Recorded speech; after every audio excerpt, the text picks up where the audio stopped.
Today we are back at Abernathy Farm for part 2 of our Sheltered Beds series.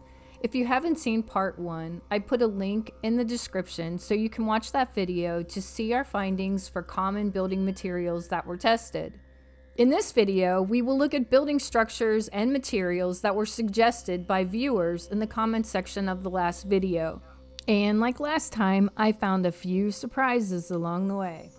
Credit for the ideas used in the video are listed in the description. I think that I included everyone, but if I did overlook you, please let me know in the comments and I will update the information. There were quite a few questions about existing structures in the settlements, so we're going to take a look at those in part 3. Basically, in the first video, we found that the shack roof and wood floors provided shelter. For the warehouse and barn building materials, the wood floors and some of the roofs provided shelter. The glass roofs and the mesh floors did not provide shelter, and the roof with the large hole was dependent on where the bed was placed. In the concrete category, the roofs and most floors were sheltered. However, the mesh floors were not. I used the same method to identify sheltered and unsheltered beds as in part 1. To do that, hit the tilde key to open the console. Click on a bed with the mouse, type GetAV334. If a bed is sheltered, it will return a 1, and if it's unsheltered, it will return a 0. So with that, let's get started. First up are vehicles. The layout of the beds tested is shown here.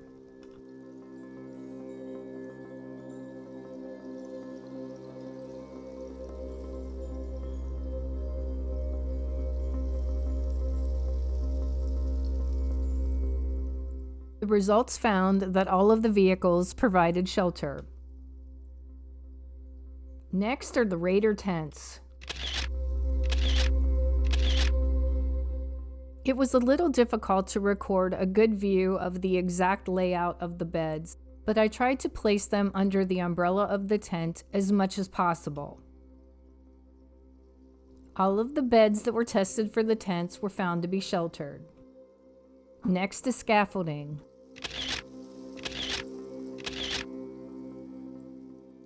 I used floors from the 3 available sizes and picked the tiles that had the most holes.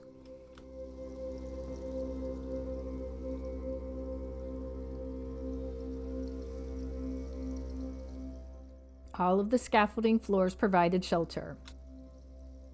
The shack roof with the corner cutout was next.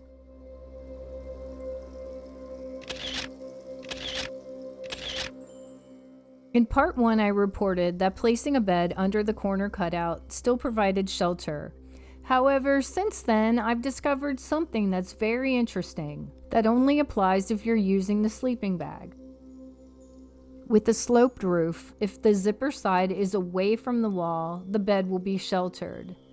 However, if the zipper side is next to the wall, the sleeping bag can then be moved closer to the wall and it will be unsheltered. However, this does not happen with the flat roof, likely because the cutout is a little bit smaller.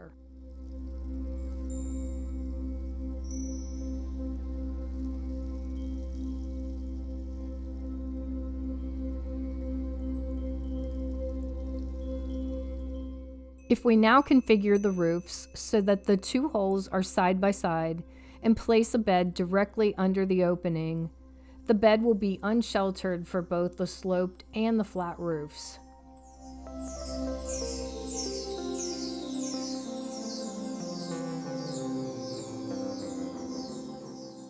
The same is true when placing 4 roof tiles together to make a large hole. A bed placed directly under the hole is unsheltered.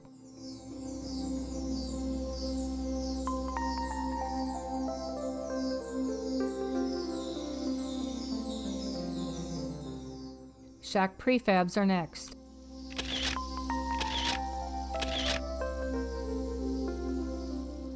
I looked at whole and half floor prefabs, a medium structure, and a large shack with different bed types placed throughout. All of these were found to be sheltered. Next, we'll look at glass walls with a sheltered roof. How about the glass walls? Can they cause a bed to be unsheltered, even with a roof that does provide shelter? The answer is no, the beds are still sheltered. Multi-story buildings are next.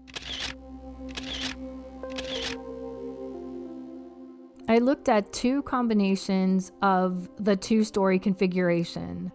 The first is a floor that does not provide shelter, covered by a roof that does. In this example, the beds are all sheltered. Next is the opposite, a floor that provides shelter covered by a roof that does not. These beds are all sheltered as well. What if a bed under a non-sheltering floor is covered by a sheltering roof located 2.5 floors up? It looks like the roof is up too far to provide shelter. The same is true for a 3-story building constructed with 2 unsheltered floors and a roof that is 3 stories up. Last but not least are a few tall structures. First building utilizes the warehouse prefabs. This gives 1 floor on the right and left sides and a 2.5-story structure in the middle. Beds on the right and left side are sheltered. But similar to what we found before, the beds in the middle are unsheltered. The next building has 2 floors with a gabled roof. Pay close attention to the beds placed in the middle. On the left side, a mattress is placed near the center wall. The slope of the roof is tall enough for the mattress to be unsheltered, whereas the cot and the sleeping bag are sheltered.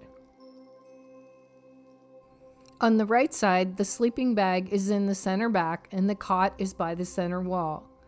As before, the slope of the roof is tall enough for the sleeping bag to be unsheltered, but surprisingly not too tall for the cot. It remains sheltered. And so the slight difference in the height of the cot makes it tall enough to be sheltered by the gabled roof. So that's what I have for you today. Next time, we'll look at existing structures in the settlements, so make sure you stay tuned for that. Thank you so much for stopping by, and I look forward to seeing you next time.